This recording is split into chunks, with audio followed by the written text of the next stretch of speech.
Hello, everyone, and welcome to tonight's episode of Morbid Storytime. Tonight's story is about Miss Mary's skeleton.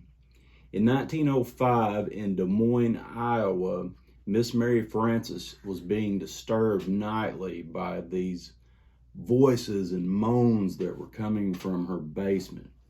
Each time she would go down to look, she could hear a man moan, but she couldn't see anything. So one morning she says, I'm going to go down and I'm going to clean up. Maybe there's an animal or something like that down there. And if I clean up, it'll run out. Well, she takes her garden hoe. She goes down there and she's hoeing around with it. And she hits something hard in the dirt.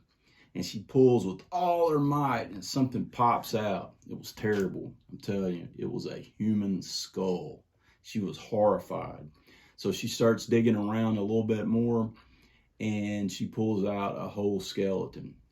Well, she knows before she moved in, there was a man that lived there. It was a medical student, and she thought it could possibly belong to him or could be a murder victim. You know, she doesn't know. But what does she do? Does she call the police? No.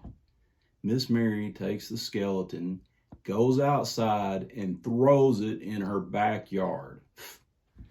You know, just throws it up against the hedge bushes, just like it's nothing. It could have been somebody that's missing for 20 years. She doesn't care. She just throws it aside. Okay, well, she goes out there a couple of days later and she's doing a little gardening and walking around, and she walks by and she sees that skull looking at her with its hollow eyes. And all of a sudden, to her surprise, she hears this voice. Miss Mary, Miss Mary. That's how the skeleton sounded. And anyways, Miss Mary, please bury me back in the cellar. Quickly, please. So Miss Mary thinks, okay, my mind is playing tricks on me at this point. But as she walks around again, she hears the voice once more. Miss Mary, bury me in the cellar. So she just goes back inside. She tries to ignore this. She thinks she might be losing her mind a little bit. But that night, as she tries to sleep, she can hear the voice coming from outside her window, asking her to please bury it back in the cellar again. So she does. She takes it down, she buries it in the cellar, and from that day forward, she doesn't hear the voice anymore.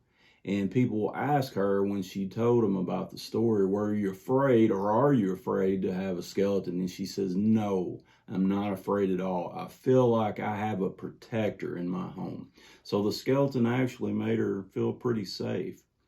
But, you know, if you live in Des Moines, Iowa, there is a good chance you might have a skeleton. One of you might have a skeleton buried in your cellar. So be careful. Anyway, that's the end of the story, and I hope you like it. And please leave your comments. And if you like it, maybe there'll be some more. The end.